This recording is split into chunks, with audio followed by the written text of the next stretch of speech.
So welcome to the Center for Nutrition Studies Spotlight on Health. This is the power of medically supervised fasting this evening with Dr. Goldhamer and Dr. Colin Campbell. I'm Natasha Lance, and I am the Chief Operations Officer at the Colin Campbell Center for Nutrition Studies. And I'm going to be giving you just a few housekeeping details to start us off this evening.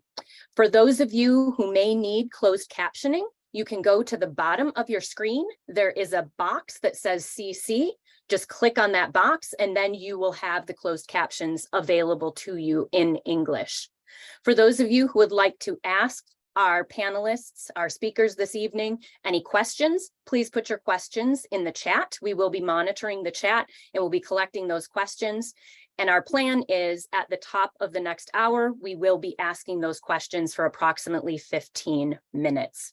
For those of you who are eager to get the replay, once you've already heard this and want to dig back into the information, it will be available to you and will be in your inbox by next Wednesday around this same time. Please do check your spam and junk folders because oftentimes it does end up there.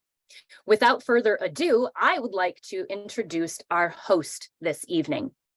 Renee Saka completed her education at Damon University in 2014 with a BS and MS in Physician Associate Studies. She additionally received her certification in lifestyle medicine. Renee currently works as an online instructor for the Colin Campbell Center for Nutrition Studies Plant-Based Nutrition Certificate Program. And she also acts as CNS's Medical Advisory Board Coordinator.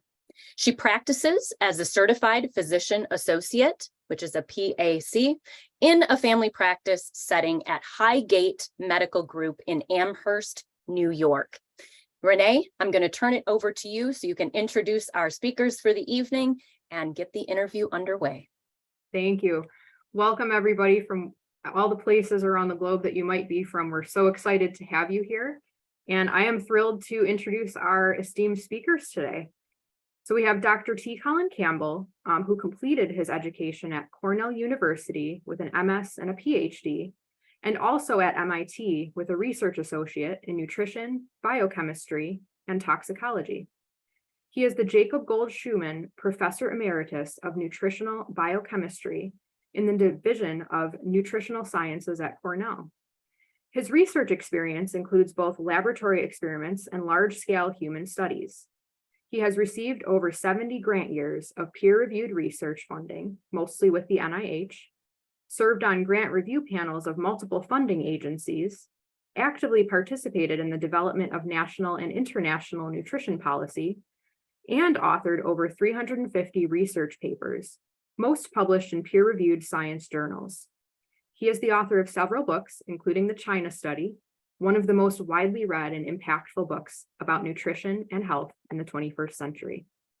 Dr. Alan Goldhamer, our second speaker, completed his training as a chiropractor in Oregon and as an osteopathic physician in Sydney, Australia. He has been the director of the TrueNorth Health Center for the past 34 years.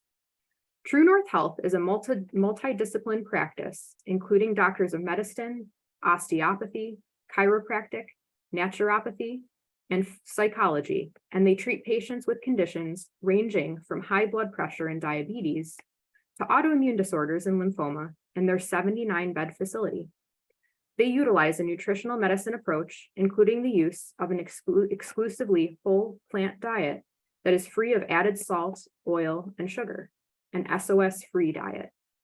They specialize in medically supervised water-only fasting. The TrueNorth Health Foundation, the 501c3 nonprofit affiliate, provides training for doctors in the supervision of water-only fasting. Dr. Goldhamer was the principal author of 3 papers and numerous case reports published in peer-reviewed indexed journals evaluating the effects of water-only fasting in the treatment of a variety of conditions. He is the author of the Health Promoting Cookbook and co-author of The Pleasure Trap, Mastering the Hidden Force that Undermines the Health and Happiness of Humans. So thank you both for coming today. I'm so excited to be talking with both of you. And I know everyone is excited to hear more about medically supervised water-only fasting today. The word fasting to me really seems like a buzzword these days. So many people are talking about it. But ironically, though, fasting has been used for thousands of years, both medically and for religious purposes. We have now modified fasting techniques as well. For example, periodic fasting, where someone might fast for 3 or more days at certain intervals. There's intermittent fasting, where an individual may alternate days fasting or choose 2 days a week to fast. And there's something called time-restricted eating, where someone might choose to fast for a certain number of hours each day. But today, we're here to talk about medically supervised water-only fasting, which is really considered a true fast that can last anywhere from a few days up to possibly 40 days. So Dr. Goldhamer, I'll let you start us out this evening. Can you tell us a little bit more about what a medically supervised water-only fast really is? Sure. Well, fasting is pretty straightforward. It means you're not consuming anything except water in an environment of complete rest. And that can go on anywhere from a few days to many weeks, depending on the needs of the patient and their capacities and what you're trying to accomplish. Fasting itself is a biological adaptation. This is something that human beings apparently had to be able to do in order to survive. We know it's a biological adaptation because virtually every human on the planet has this process where they convert their principal glucose burning machine, which is the brain, from burning glucose to burning a byproduct of fat metabolism, specifically beta hydroxybutyric acid. So if you take a human and you withdraw feeding, their principal glucose burning mechanisms shift and they start to burn fat. And the reason for that is likely that the human brain is so large and it's such a massive burner of glucose that if we didn't have the ability to do this, we would only be able to go about a week or so without food. And that would be a problem because spring comes late. In a natural setting, there is nothing to eat sometimes. And so all the humans that didn't have the ability to convert to fasting apparently died because virtually everybody that's left has this biological adaptation capacity. And all we've done is taken this very ancient practice of fasting and applied it in a very modern, unusual situation. And that's where there's been consistent dietary excess. The modern situation of consistent dietary excess that leads to obesity is a relatively rare and new phenomenon. In the world of our ancient ancestors, the only people that used to be obese were called kings because they were the only ones that could indulge in the overconsumption consistently, and they developed the diseases of kings. And now these diseases of kings are ubiquitous because people are too fat and they develop a type of fat called visceral fat. Visceral fat produces inflammation and associated with these diseases of cardiovascular disease and diabetes and autoimmune disease and cancer. And so now we're struggling with a situation. We have these wide variety of seemingly different diseases that all have a common denominator, and that's that people are over consuming this highly processed, highly concentrated diet because our natural satiety mechanisms are not designed for that type of hyper-concentrated diet. And so we call it in our book, the pleasure trap. We're actually fooled by the hyperstimulation of these hyper-concentrated foods, and that's why 72% of the population currently are overweight or obese. Sure. And one of the things I always think of with the critics for fasting, they say, well, fasting is just starvation and that's not healthy. Can you kind of touch on what's the difference between fasting with water fasting and starvation and how they're different? Sure. Well, fasting means by definition that you're withholding calories when there's labile reserves available. If you were to go long enough with fasting, you would change from the fasting state into the starvation phase, and then you would die. So we're really careful not to do that because it would be really bad on our outcome data. So we're very, very careful not to enter starvation. And so as long as you have labile reserves, you can still be in the fasting state. But again, it is true. Eventually, if you depleted your fat stores, you would then have to go into a process called gluconeogenesis, and you'd break down vital tissues, and eventually you would die. However, the average 70-kilogram male can fast about 70 days. Not that they necessarily should, but they have the reserves to be able to, even a relatively thinner male has the reserves to do a very long period of fasting because our body goes into this conservation mode. That's fascinating. Well, and can you touch also on why specifically water-only fasting is so beneficial to the body. I know you mentioned visceral fat and the changes, kind of the neurohormones and things like that are going on. But what exactly is happening inside the body when we're water fasting? Well, that's a big question because we're learning more and more literally every week about the biochemical changes that are occurring during fasting. But we can simplify some of the general things quite easily. Number one is during water-only fasting, the body preferentially mobilizes visceral fat. If you look at our study where we used a DEXA scanner and we tracked a large number of people through fasting to look at what happened to their body composition, we found that they lost weight, and some of that weight was fat, and some of it was visceral fat, some of it was protein, some of it was fiber, some of it was glycogen, some of it was water. When they come off the fast, they regain water, fiber, glycogen, and protein, but not fat. These patients continue to lose fat and preferentially visceral fat. The ratio of visceral fat loss to adipose tissue is actually 3-to-1. So even though visceral fat makes a relatively small percentage of the overall adipose tissue on the body, it's a very important part because it's associated with many of the metabolic changes that are associated with the diseases. And so although a person might have lost, say, in a 2-week fast, 20% of their total body fat, they could lose 50% or more of their visceral fat. And so there's a recalibration. And then when you look at people after recovery, they've put a couple pounds of glycogen back in their muscles, they've rehydrated, they put fiber back into their gut, they've regained lean tissue. In fact, at the end of 6 weeks of follow-up, the average patient had a higher lean tissue percentage than they did at baseline. So they actually regained their lean tissue and more, although their percentage of fat and visceral fat continued to drop down. Even as they're gaining weight on the scale, they're continuing to lose fat. Bone mass in this study showed there was really no change in bone mass, despite the fact that you might be suspicious of the pathology of bed rest, where people are resting during fasting, that they might have some bone loss mass, but they don't. They maintained their bone mass, they lost fat and preferentially visceral fat and regained their water and hydration and protein. Fascinating. So it really seems like, basically boiled down, it's almost like a reset for the body, right? Like we're just kind of like if you take a corrupted hard drive on a computer and you know, sometimes you just turn the thing off and you turn it on and you may not know exactly why, but now it starts working again. It seems like that's kind of what happens to the body in fasting. You get kind of a recalibration. And we know that's happening on multiple levels, including on the microbiome, that there's changes that are occurring in the microbiome. We did a study actually 6 years ago with Luigi Fontana from Washington University, where we looked at microbiome alterations before fasting, after fasting on a follow-up. And the very first paper in a series just came out in Lancet preprints just a couple of weeks ago, looking at some of these cardiometabolic changes, and the future papers will be looking at these microbiome changes that occur with fasting. The microbiome is just such a new, not new, but like the world is the limit as far as all of the research and such that we're doing and the things that we're learning about the microbiome. So it's fascinating. So it's, it's really complicated because you've got 1,000 strain of organisms, but we do know a few things. We know that the microbiome in a plant-based eater is different than the microbiome in a person that's living on animal-based products. And we know that sugar and other products in the diet can alter the microbiome.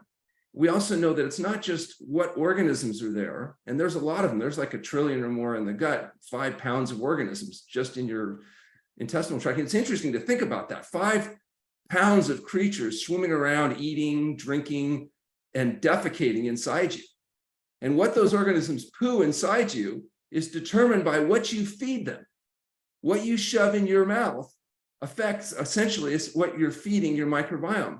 So it makes sense that if you feed them a healthy whole plant food diet, that you would have a different set of organisms, and also they would poo different things in you. If you want them pooing TMA in you, which is trimethylamine oxidase, just give them a lot of animal products.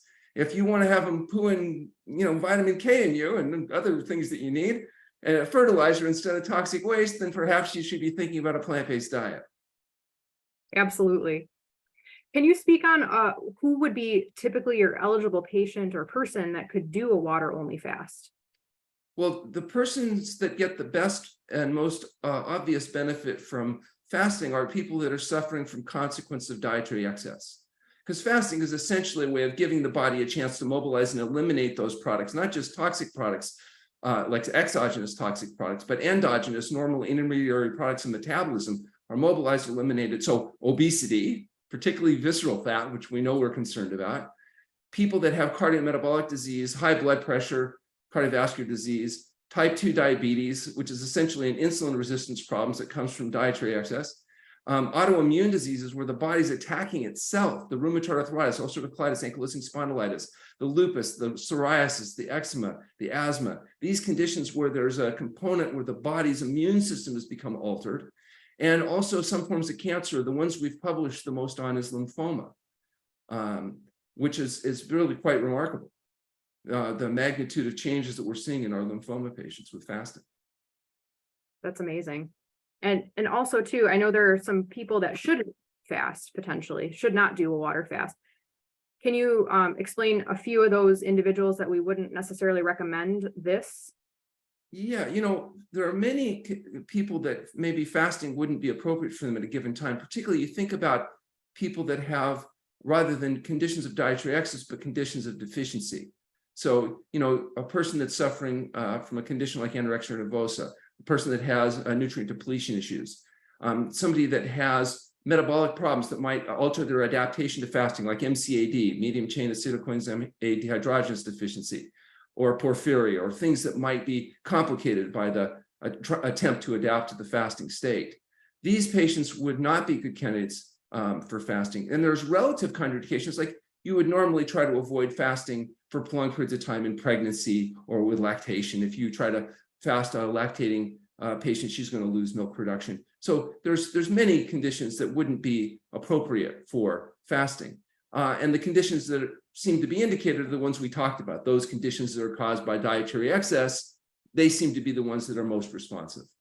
Most of our chronic disease states that we're seeing in our regular patients. Absolutely. One of the problems that we run into is that many conditions, if you can get people to eat an exclusively whole plant food diet, they will recover. It might take a little while, but they'll recover. But some people, because of the addictive nature of the pleasure trap, have trouble, quitting smoking or quitting drinking or getting rid of the meat, fish, fowl, eggs, dairy products, oil, salt, and sugar. And so sometimes fasting can be a respite that gives a person a chance to break that cycle of addiction and make it easier then to adopt the diet and lifestyle, which are really the key to the long-term success. Fasting is a tool, but it's diet, sleep, and exercise that are the keys to maintaining health. Absolutely. Now, if someone had a question on whether they would be eligible or not, I know at TrueNorth, you guys have a system where someone can contact you and do a consultation, correct? Yeah, we offer a no-cost phone conversation with me, actually. If they want to go online and fill out the registration forms on our website at TrueNorthHealth.com, that gets me their medical history, and I'll go through that with them to decide if maybe they're a candidate for this kind of intervention, and also we can refer them to whoever's the closest person to them that's able to provide the kind of supportive care that's necessary. Wonderful. And I think that's something that really sets you apart too. I mean, that says a lot that you're willing to sit down and talk to somebody about what their personal, issues are and are they eligible. We have some advantages at TrueNorth because we are a 501c3 nonprofit research-based organization. Our mission is about trying to research fasting and figure out how to do it better. And so we don't have investors, we don't have stockholders, we don't have any of the financial pressures that other places might be under. And so we can do a lot of things at TrueNorth, particularly in terms of our research agenda, that wouldn't necessarily be the most, first choice logical business venture decision. It's what sets you guys apart though, for sure. Now I'm going to change gears a little bit, and Dr. Campbell, I'm actually going to ask you to share your own experience with TrueNorth, if you're willing to do so. Sure. The first thing I will say is I think most of the listeners to this, I think can see now why Dr. Goldhamer is on this program. I mean, he's really just full of all kinds of knowledge, experience, and a really sound or scientific basis. In any case, I didn't really know anything about fasting during much of my career until one time in the late 1980s, early 90s, I started getting into a problem of not being able to speak very well. I really had difficulty moving my mouth, and I had to quit lecturing for a while. And obviously it was worrisome, and I had seen a whole lot of doctors at the time and trying to figure out what to do. And then I got a phone call from the National Health Association, in those days, the National Hygiene Society, to come down and speak about the China study, which had just been released at the time. And I explained to the person who was calling me, a graduate of Cornell, actually, that I didn't think I could manage that. I really couldn't talk very well. And he said, well, come on down. He said, there's doctors down here, maybe 500-600 in the audience. If you can come down and speak about that, maybe we'll find somebody that might see your condition, or untraditional people, doctors, if you will. So I did. I struggled through it. And then after the session, very kindly, 10 of them called me into a room upstairs in the building and said, saw me a little bit more closely, and one thing led to another. It was suggested, and Dr. Goldhamer was in the thing at that time, and that was 1991, I guess. That's quite a long time ago, 32 years ago.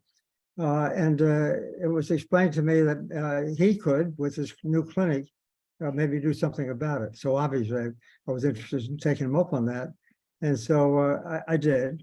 And at that time, the fasting idea for me, in my sort of trade, if you will, was more about basically just getting rid of toxic chemicals in the body, period. They're not very, very unsophisticated, if you will. And so I did. I did it for 2 weeks. Unfortunately, I didn't think I saw much benefit. And then, so Alan said, come back again. Maybe it takes a little while for this kind of thing to resolve. One of the reasons, incidentally, that triggered all of this was the fact that I had been the one who isolated dioxin, the most poisonous substance ever discovered, I guess. I was at MIT some years before, about 25 years before, and I got a lot of exposure to that.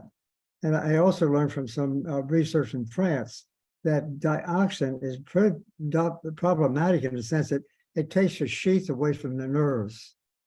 So I was having a sort of a nerve breakdown, if you will. In any case, I came back about a year later, hoping that something might happen. And I did. And I came along with my wife at the time. But when I was there, I saw some patients that he had in his clinic were getting amazing results. So for me, this is a new world. And so in any case, I did it a couple of weeks again, went back home, and sure enough, in about, I don't know what it was, 4 or 5 weeks, I all of a sudden sensed this recovery, if you will. I don't know for sure whether my problem was dioxin or not. I think it was because the levels of dioxin I had in my body was 800 times the level maximum not allowed. Wow. And at that time, we knew it was a toxic substance, but in any case, not that toxic. And recently, I should tell you, the Defense Department has released the figures to say that at least 300,000 Vietnam veterans have died because of dioxin poisoning from the Agent Orange. The Agent Orange, the active ingredient in Agent Orange that makes it so toxic is dioxin. So I learned over the years that I was exposed to a pretty bad toxin. And in fact, I had a friend who died at that time at age 41 from the exposure. So I don't know how I had 800 times level in my body. That was a good test from the Canadian authorities. Some of it I recovered. And obviously I saw his patients, talking about being a convert and also talking to Dr. Goldhamer at the same time. I mean, he was really working from a scientific basis, which I like to hear. So it was all very sensible. It wasn't just a happenstance kind of thing. And so second time I went back, of course, and then I recovered, and I've been a fan of his work ever since. I've been there a couple of times since. I've just seen his remarkable results he gets. But more than that, Dr. Goldhamer really has a sense of looking for the science and really wrestling with the fundamental knowledge based on his own sort of data that he collected in the clinic. So this for me was real. Fasting wasn't some kind of just a throwaway idea that we didn't know too much about. It was a real thing. And then we'll tell one more thing too. About, what was it? A couple of notes, 3 years later, Alan, I think it was, my wife, Karen, had been diagnosed with advanced melanoma. That's pretty bad. They call it advanced and stage 3 to be specific. But in any case, she went there just in the hope of turning that around. I mean, that kind of cancer is considered to be the worst of the worst, if you will. And so she did her thing, and she had turned down when she saw the doctor just prior to coming there. She was told to, a certain chemo regimen that she had to go on, it just had to be. And for one thing, then she had to undergo lymphadenectomy, was the term for removing part of her lymph glands that where the cancer had spread to. So it was pretty bad, to say the least. So she didn't do any of that. This is, I think, a pretty remarkable story, quite frankly. She came out with me, at the fasting clinic. She spent 2 weeks there. And that's 18 years ago, and she hasn't had any sign of it since. It's amazing. So both of us, me with the dioxin poisoning that I had, I also had migraine headaches at the time, I think because of the poisoning. That just remarkably went away, and I never had another migraine headache since. So, cause and effect, none of us can be 100% certain of what's doing what, I think. But I can tell you was those kinds of results, and sort of knowing something about the science, especially as Dr. Goldhamer had developed the explanation of those kind of effects, I became a convert, to say the least. And also at the same time, I can tell you that I don't know obviously the people who have clinics and fasting, but I've been out there a couple of times since, I think, Ellen. And in any case, it's just remarkable what I've seen. The people who come there, I think you got a 6-week or something like that, a 6-week waiting list for people to come there. So as I say, I'm not doing an advertisement for elevator stretch of imagination, but it's real. And so I did get enthused about it. And then the second thing is too, with the various kinds of problems that people were experiencing with this fasting thing, and then going on to the nutrition that we both support, the so-called whole food plant-based diet. I mean, that combination, the fasting sort of turns people around who have problems, I think. At least it sets them on that path. And then they got to stay there, but eat the right kind of food. Maybe the whole food plant-based diet, that combination is terrific. So I just sort of think when people ask me, what do I do? I mean, I do occasionally. I'm not a physician myself, but, I think that sort of a plan, and now I'd like to have comments on this, just a general idea of how to solve these problems rather than going off and getting a bunch of drugs. Just consider this as a first step possibility, because fasting is pretty traumatic, but also surprisingly comfortable, to be honest about it. I mean, I thought it would be tough, but you kind of become accustomed after 2 or 3 days, and you become relaxing and lots of friends to talk to and so forth and so on. So it's a nice experience. And then for you, Colin, though, it was probably a little better than the average person because you'd already been on a plant-based diet. So people that eat well find fasting much more comfortable than people that are coming off a pile of pills and a bunch of greasy dead stuff. Yeah. I like the way he's talking, tells his story, the creepy dead stuff. He's told that kind of comment. But in any case, yeah, so I as I say, I'm enthusiastic for him and for the kind of work that he did with fasting. And I think somehow we got to kind of get this story out there. It's obviously it's an ancient practice. A lot of people know that, and they know of the possibilities perhaps, but gosh, I'm starting to feel I didn't know that much about it, but I saw the results. Well, I think your story and your wife's story just speaks for themselves. It speaks for itself on what this can do, right? Like you've experienced it personally too, and I think that makes it so much more resonant. Mm-hmm. Yeah, it really does. And so I've been a big fan of his, and that's why I started this program for one thing, because I think it's a lot to say. We published a study in Curious, actually, recently, a couple of years ago, that looked at taste neuroadaptation after fasting. And what we found was that we actually were able to determine minimum sensitivity to salt and sugar, and we showed that it actually changed with fasting, and the hedonic response to food changed. And what the point was that we could take people that found healthy foods kind of disgusting, tasteless swill, and after fasting, it became good. So you can actually make good foods taste better after fasting because of the neuroadaptive changes that occur in the palate. Now, you can do that with diet too, but it takes a month on the average diet to adapt to a low salt diet. It takes almost 3 months to adapt to a low fat diet, to where normal satiation kicks in. After fasting, those neuroadaptive changes appear to be sped up. And so now we can get people to eat good foods and not be quite so disgusted by the changes that occur. And that brings up, oh, go ahead, Dr. Campbell. I just want to add one more thing. After the fasting that I did, obviously, I went and I was tested in the first place with this dioxin at the time. I mean, this is kind of early in the game with the dioxin story, of course, frankly, but I had this enormously high level. After going through the fast, and one more thing is Sweatbox was a drug use in Sacramento. I think that has something to do with it as well, but nonetheless, I got tested again at UCLA. I went to a good lab with a good, reliable test method, and I was down to 0 with dioxin in my system. That was something, I mean, so you put 2 and 2 together and it sounds like it's 4. It sounds like it's real.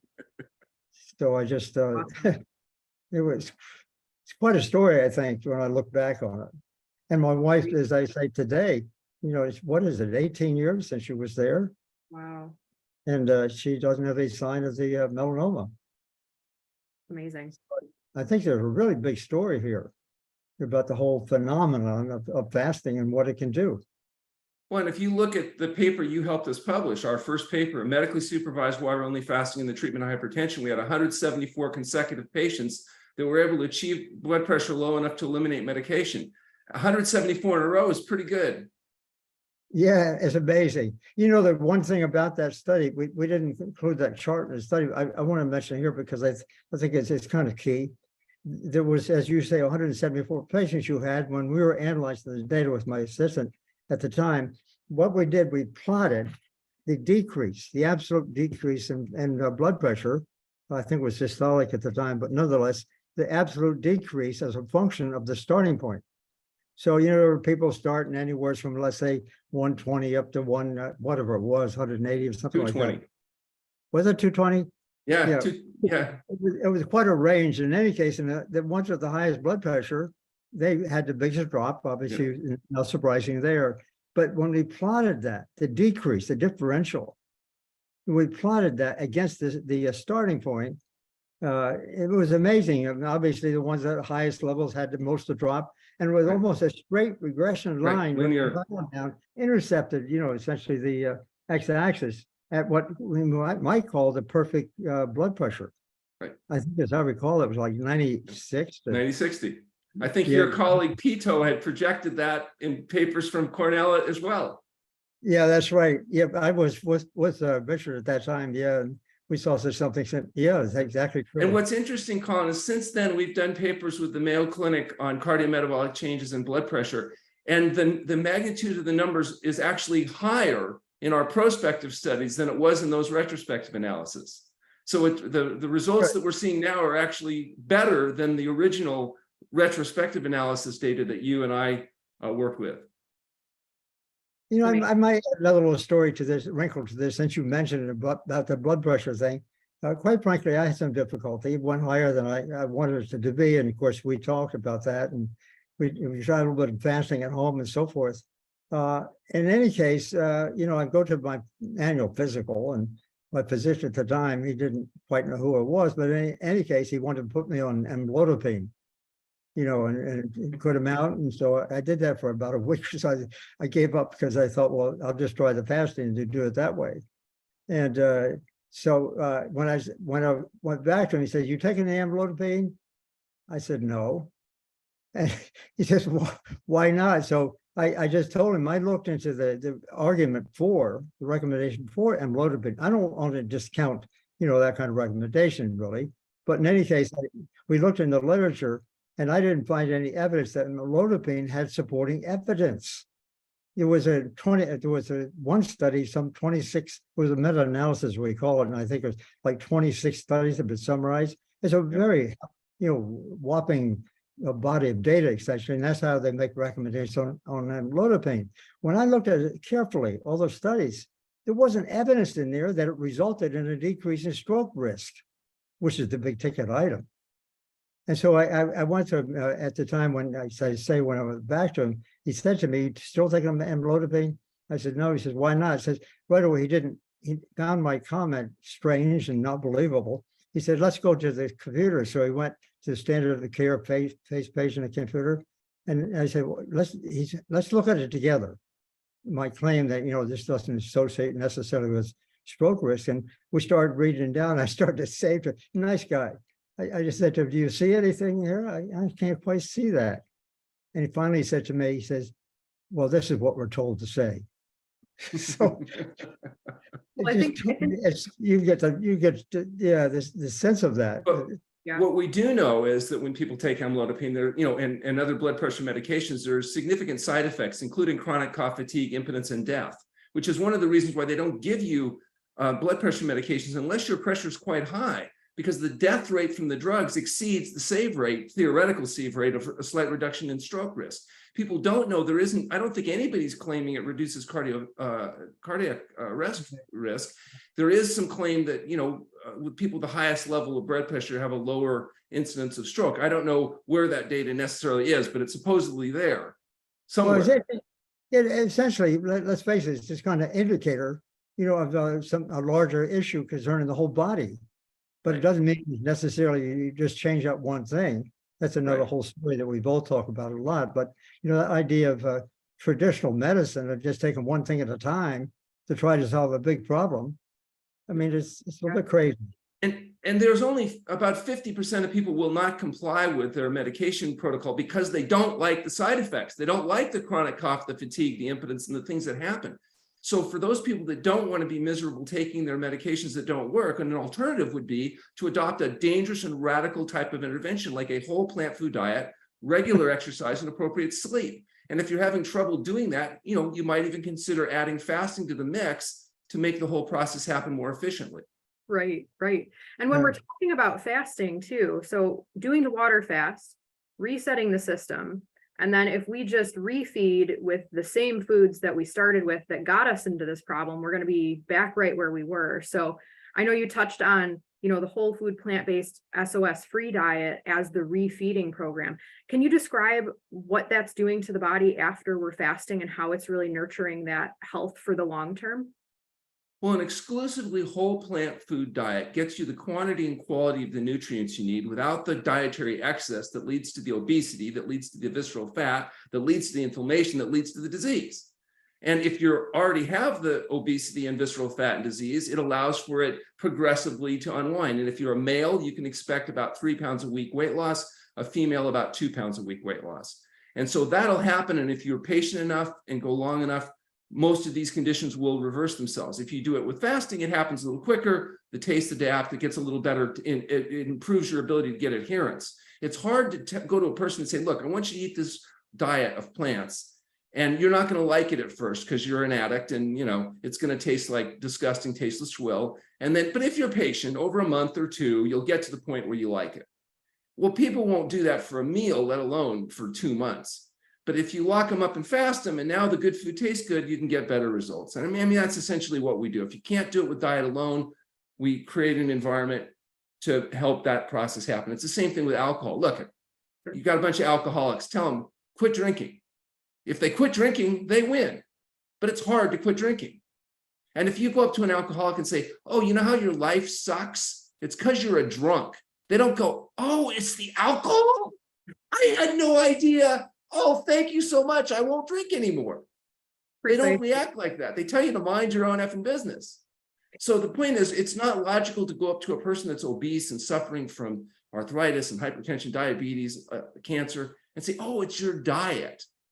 And of course, if they ask their doctor about the diet, the doctor's likely to tell them, oh, diet doesn't matter. Why would you think what you put in your mouth would have any effect with your downstream health condition? I'm surprised they even admit that diet has anything to do with obesity. Well, there's something new out now these days, these drugs that they got, right? What is it, Ozempic, and the story that's now emerging. It's just kind of laughable, to be honest about it. Well, But, they're trying desperately to come up with what are called fasting mimicking drugs that mimic the changes that happen with fasting. Like, for example, in diabetes, if you're in a ketotic state, for example, you've got a hunger blunting mechanism. That's where the Dr. Atkins diet has such a appeal, because if you're in a ketogenic state, you don't feel as hungry. So short term, you may be able to lose weight. It may not be a good long-term health strategy if you're trying to avoid death and debility, but in the short run, you can eat the greasy, fatty, processed foods that you're used to eating without having as much weight because you get rid of the refined carbohydrates.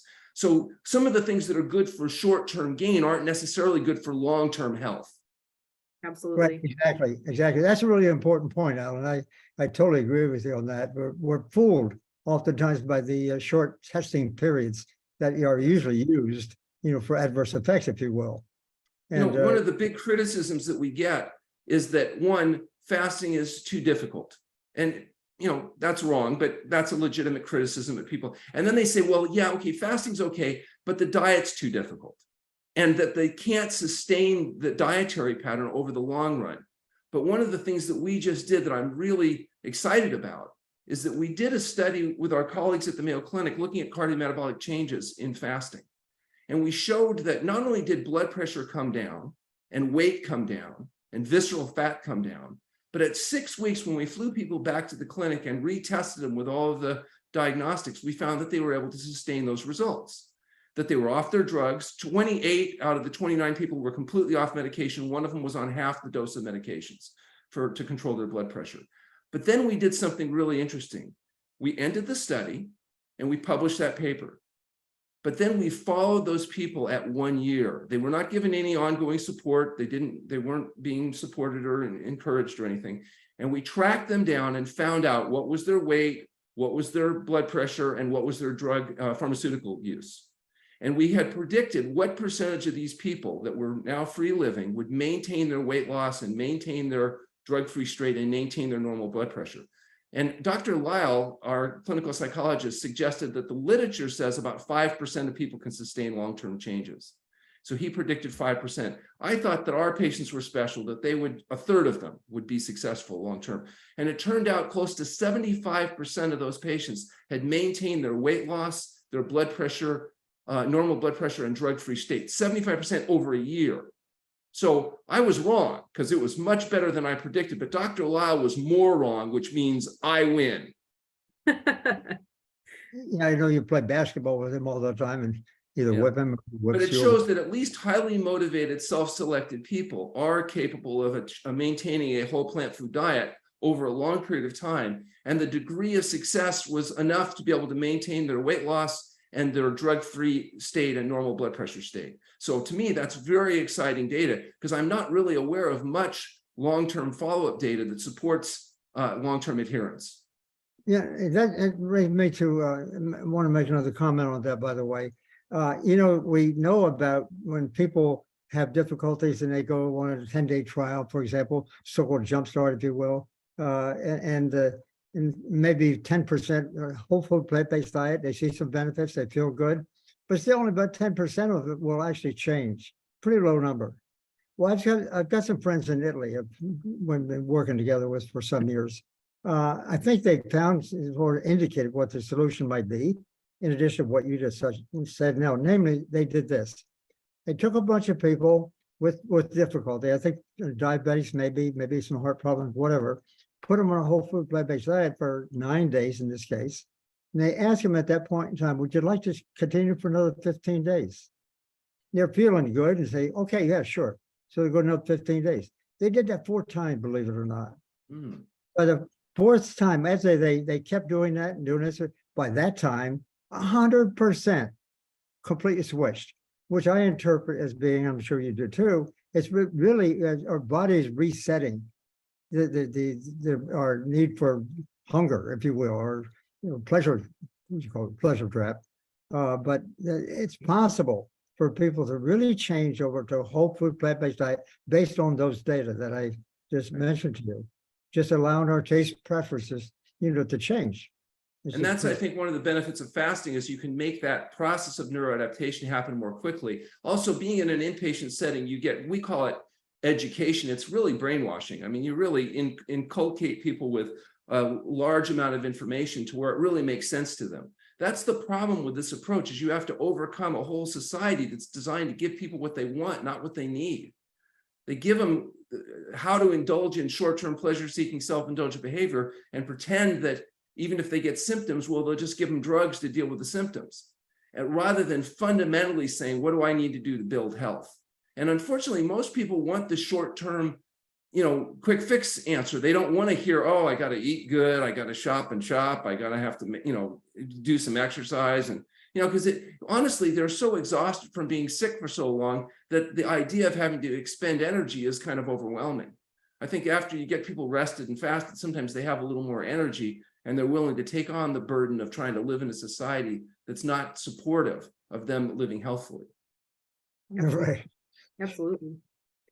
Well, and I know we've talked exclusively about medically supervised water only fasting today.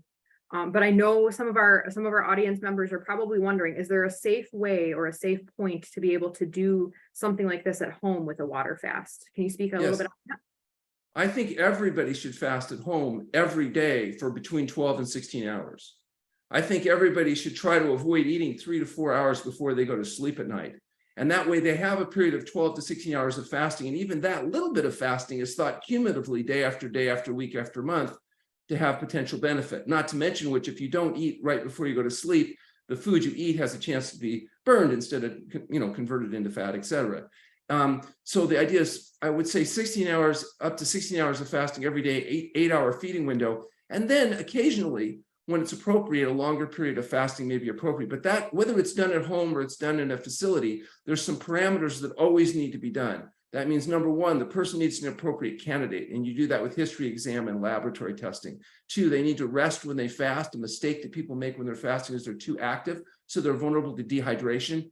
And most seriously, if they don't terminate their fast properly, you're vulnerable to refeeding syndrome, particularly on a long fast, and that can be a very serious problem where electrolyte balances can create complications, including death. So if you're going to fast, you want to fast properly in a resting state, appropriately selected patient that's monitored appropriately, and that you recover intelligently. And then the most important thing is you have to adopt a whole plant food diet. You have to engage in appropriate exercise. You have to get regular sleep. And if you're able to do that, your likelihood of being able to achieve success is much greater. Absolutely. Absolutely. And Dr. Campbell, I want to give you a chance to speak. Just repeat once again the same thing we both said, I guess, but it's worth repeating. In other words, the fasting, to tackle the problems for people who need that kind of support, always followed by the whole food plant-based diet. Yeah, I mean, it's a nice. I'll tell you an interesting thing, Colin. We had people that we were enrolling in our cardiometabolic study with blood pressure and whatnot. But because we were so far booked out, we were having to work with them remotely with the diet and stuff before they got there. Several of our patients, by the time they got to the clinic, they no longer qualified for the study because they'd already normalized their blood pressure. Wow. It's so interesting that if you can get people to make the diet and lifestyle changes, whether they fast or they don't fast, many of these problems begin unwinding themselves before you can even get into the therapeutic component. Yeah, and the big changes that we do when we're doing big changes rather than small changes reaps bigger rewards, right? Yes. Mm-hmm. Absolutely. Well, I think I want to just end, here today with a question on, I heard that there's talk about a new book coming out, Dr. Goldhamer. Can you talk a little bit about that? Well, we're really excited about this. This has been a long-term project. And it's called Can Fasting Save Your Life? And I just saw the copy editor's corrected version of it. We're very, very excited. It summarizes the research that we've been doing ourselves as well as other people on fasting. I think it's really an authoritative overview of this topic. And it'll be out in the middle of next year, apparently. And so we're very excited about that. It's taken a lot of work. We have a fabulous principal author, which is Tasha Myers, who's the PhD research director of the TrueNorth Health Foundation. And she did a great job at reviewing all the literature, bringing everything together. And I'm really, really excited about it. And one of the best parts of it is actually the foreword by Dr. Colin Campbell. Awesome. Do you have a title for the book yet, or is that forthcoming? It's called Can Fasting Save Your Life? Excellent. So everybody mark that down. That's coming out soon. Well, I want to thank you both so much for speaking today. This was so wonderful. And Dr. Campbell, to hear your own personal story and to hear your wife's story as well. I mean, so impactful and really brought this all home as to how significant a change can make, doing fasting, water fasting, and then refeeding with a whole food plant-based diet, SOS-free, we're doing our body a whole lot of good. And, you know, look at where you guys are now, healthful and thriving. So We have time for me. I forgot one question I wanted to ask Alan. sure. Namely, Alan, you talk about the SOS diet, okay? We've talked about this before, and especially with respect to salt intake. And we all know what salt does. We become addicted to it. We want more and more and more to eat the same rotten food sometimes. But in any case, I knew you're pretty strict. You're about you call it SOS-free. And I know that, in theory, that sounds that, and that's the goal. I don't doubt that whatsoever if you're saying so. But here's an issue: when people talk about change in diet and they hear about an SOS diet, they will say things like, it's so strict, I can't go there. I just wanted to get you to make a comment so we can have a little chat about it. Because how low, how free is free? What is it? So sodium, as you know, more than anybody, is an essential nutrient without which you die. So you have to get enough sodium in your diet. And you need about 0.5 milligram of sodium per calorie in order to meet your metabolic needs. Now, just coincidentally, that's about how much sodium you find in a whole plant food diet. Just like you need carbohydrates, you don't need to add sugar to your diet. You don't need to add salt to your diet in order to get enough sodium. Now, some plants are particularly rich in sodium. So, your chard, your kale, your tomatoes, some, just like some foods are richer in other nutrients, but overall, a whole plant food diet provides us the amount of sodium that's necessary to maintain optimum health. Now, that doesn't mean you couldn't add a little salt to the diet and still be healthy, just like you could add a little sugar, you could add a little fat to the diet. Okay. But the problem is for our patients, particularly say hypertensive patients, the amount that they can add and still maintain health is much less than maybe somebody that, has more flexibility. And so we tend to be very strict because we're typically treating people that are very serious about maximizing their health. There's another problem with salt, besides the normal high blood pressure and stuff, is it stimulates passive overeating. And so if you take rice, for example, whether it's animals or humans, and you eat until you feel naturally satiated, you eat a certain amount, you don't want any more. That's how much you want. Everything else being equal, you salt it up real good, you'll eat more before you reach satiety. And the problem, since people are primarily, the main difficulty of the conditions we treat is dietary excess and obesity and visceral fat. We want to do everything we can to help people not only lose weight, but keep it off.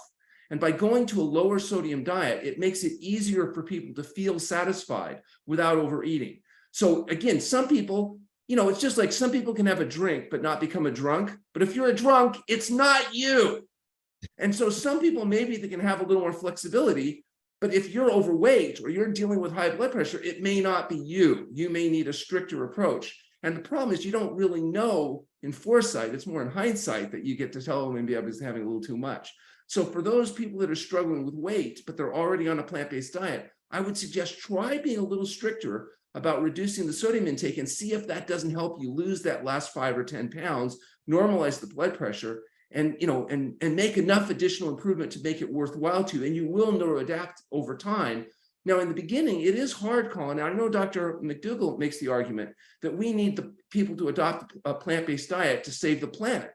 And so if we make it too difficult by reducing sugar and reducing salt and all this stuff, not as many people will do it. I'm not disagreeing with him. That may be true. I don't care because I'm not here to save the planet. I'm here to save my patients. I want my patients to live a long and healthy life, have a good life and a good death. I want them to live until they reach their genetic potential, go to bed one night and not wake up, not spend the last 10 or 20 years of their life waiting for people to change their diaper. And I think the best way to do that is a whole plant food diet that doesn't have added salt, oil, and sugar to it, and where people get regular exercise and appropriate sleep. And I think if they do that, the chances of success are much better. And we plan a long-term prospective study that's going to actually look at that very issue so we can decide better just how much can you get away with and still maintain optimum health. Wonderful.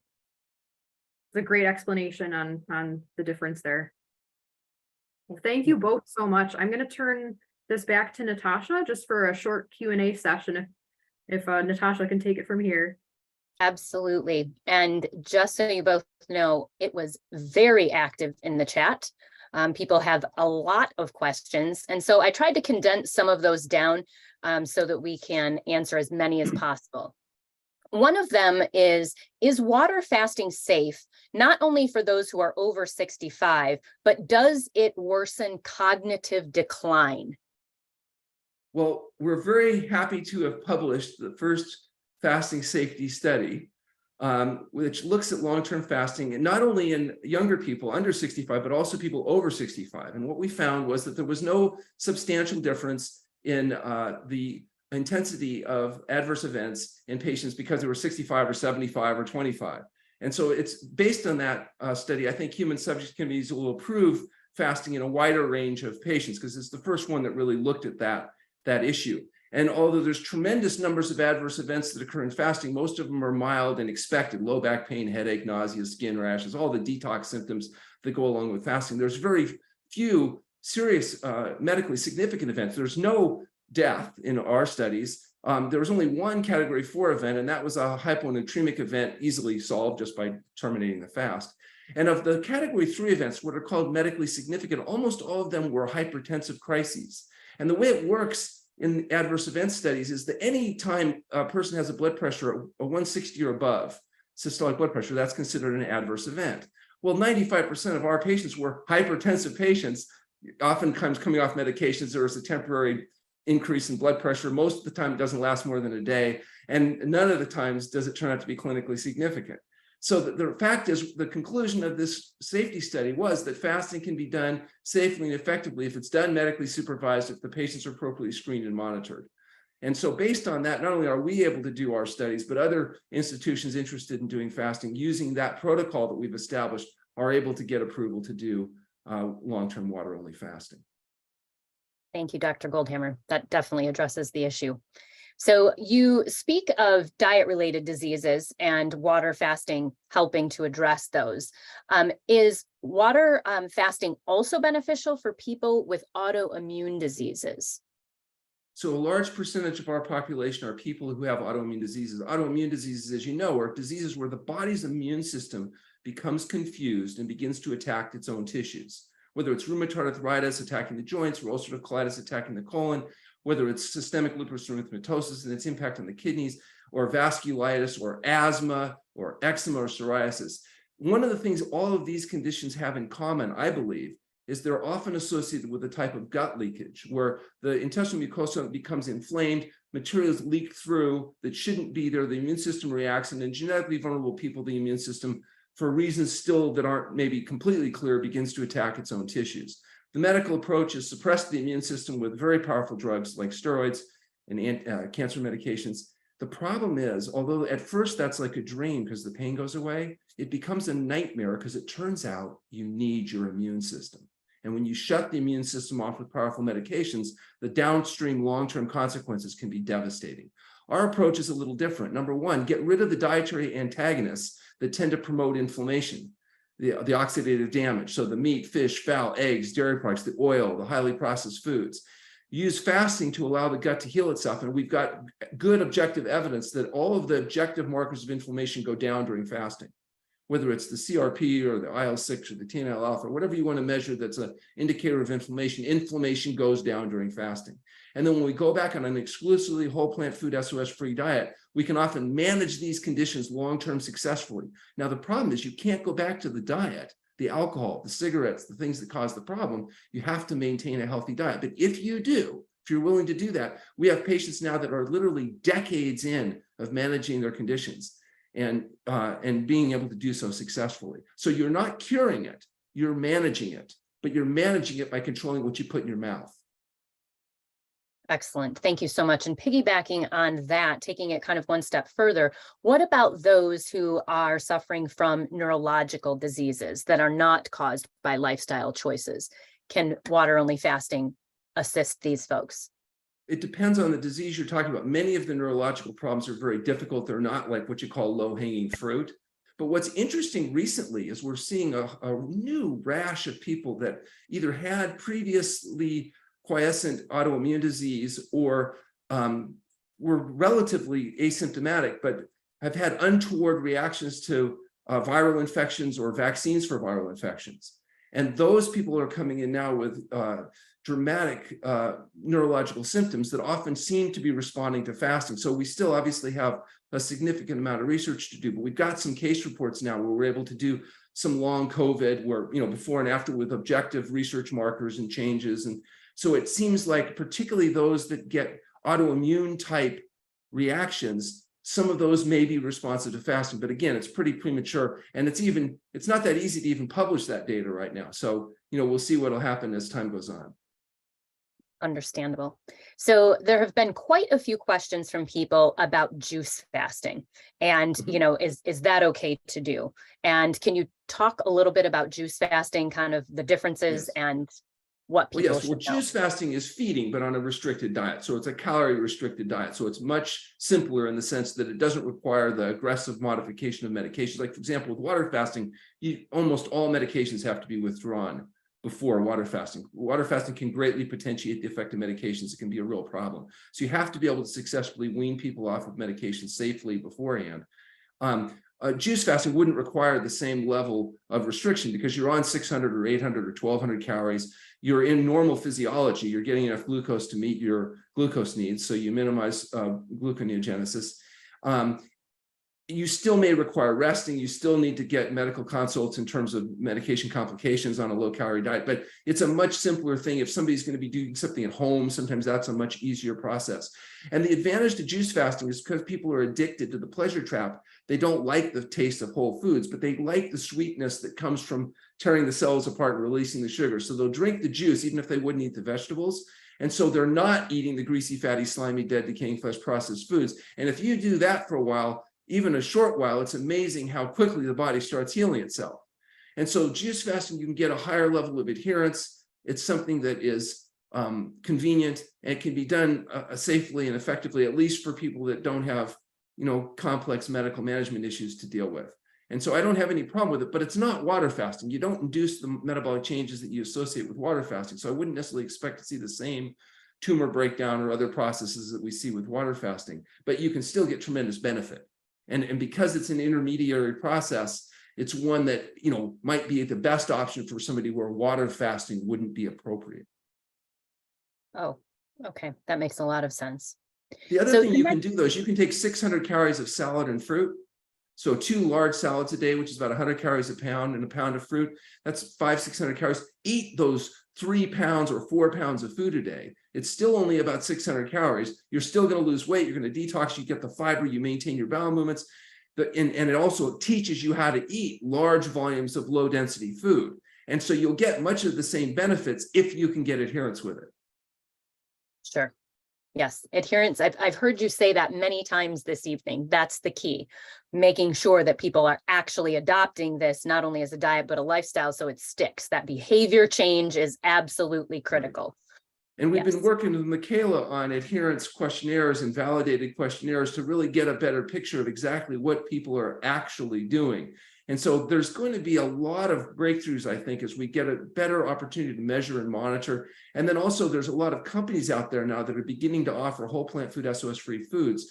People like Whole Harvest, Well Your World, Mama Says, Leafside, where people can get those foods delivered, and they're, you know, not only whole plant foods, but they can also offer it without the sugar, oil, and salt that's added to it. And I think that'll improve adherence. We have a number of cookbooks that are vegan, SOS-free cookbooks, so that people, even that aren't gourmet chefs, can make food that's attractive. And I think that there is a shift taking place because people are getting better educated, in large part because of the work that Colin Campbell's done. I would second that. And right along with that is how quickly, when someone is doing water fasting only, do those taste buds change? Because a lot of people have had questions about cravings for the sugar, the salt, the fat. How long does that usually take? Is it varied from person to person, or? Yeah, it'll vary, but I mean, you'll see changes even in a few days. What's interesting though, the cravings are not just the taste adaptation issues. There are also problems with blood sugar metabolism. For example, when people are eating refined carbohydrates, their insulin goes up, their sugar goes down, their brain thinks they're starving, they get cravings, they feel like they're dying because their brain is telling them that they are, because they've been getting a hyperinsulinemia response from too much refined carbohydrates. So just getting people off the sugar and getting them onto whole foods helps regulate insulin levels and regulate sugar levels. Some of that helps with the cravings and the binging. And there's also probably psychological issues where people are eating for a lot of reasons besides being hungry. And so, stress and stress management can also be, an important issue there. So there's lots of it. This is a very complex area. It's not just one thing. The thing that's neat about fasting is it kind of addresses all of those things because, well, you're not eating at all and you're in a restful, supportive environment and you're actively detoxing. And so once people get to the point where they feel good and they get a sense of their potential, they're more motivated to put the hard work in that takes to adopt a health promoting diet and lifestyle. Thank you very much. I have 2 additional questions, and then we'll wrap up the Q&A section. The first is, can you talk about when someone is water fasting only, is there sleep distress? And what are the sleep issues related to going through water fasting only? Well, what's interesting is one of the ways we treat a lot of sleep-related difficulties where people have trouble getting to sleep or staying asleep, sleep apnea, a lot of the things is with fasting. But during fasting itself, oftentimes your brain is actually changing from burning normally glucose to burning beta-hydroxybutyric acid. So it's not surprising that there's going to be a certain hyper-alertness that goes on in fasting. Also, your brain is probably saying, what the heck are you doing? Go out and get us something to eat because you're hemorrhaging strategic fat reserves right now. And when spring comes late, you may not make it. So I think that it's not a intuitively obvious situation where you voluntarily abstain from food. It's not something people in a natural setting would normally have to do except by force. You're doing it by choice. And so obviously it can present some challenges. So yes, fasting will cause sleep disruption while you're fasting, but the net effect of fasting is often normalizing sleep. And people will often say they're getting better quality sleep after fasting than they ever did before. And so we're able to get people off the Ambien, the sleep medications, and all that incredibly dangerous medical intervention that causes so much damage. And that's one of the, because you have to have them off it and you have to stabilize them off it in order to fast. And often after fasting, there's no more need to have to be beating themselves up with those medications. Very fair. The last question is, we have had a lot of questions, of course, in the chat from people about their very specific medical conditions and are curious, if water fasting would help them. I would just like to reiterate to everyone that you can go to the TrueNorth Health Center's website and you can book a call with Dr. Goldhamer so he can go over specifically your needs, your case history, and let you know if that is specific for you. We have dropped in the chat several times the URL for the clinic so that you will have that available to you. And I would just like to say, is there anything else that you would like to say, Dr. Goldhamer or Dr. Campbell, before we wrap things up this evening? I don't really, except to say that I've always enjoyed conversation with Dr. Goldhamer, without a doubt. That's about all I can say. I mean, he's just full of the kind of information that we need to have, we need to spread around. That's the key. That's obvious. I'd like to say that, I'm really glad that Dr. Campbell had a good response because I'm quite confident that without his support over the years, we wouldn't be anywhere near where we are in terms of accomplishing our research agenda, our publication agenda. And so, his willingness to, step outside the norm, write the books he's written, and provide us the support that he has, co-author the papers he's done with us, have been really critical to our survival. So thank you very much, Colin. Thank you. And thank you to both of you for your wisdom, your experience, and sharing with us and taking time out of your busy schedules. And Renee, thank you so much for hosting this incredible interview this evening. And again, I want to reiterate, because this has been asked several times, the replay will come to everyone who registered for this event, and it will come to you by next Wednesday at this same time. So thank you so much to everyone. Have a wonderful evening and take good care. Bye now.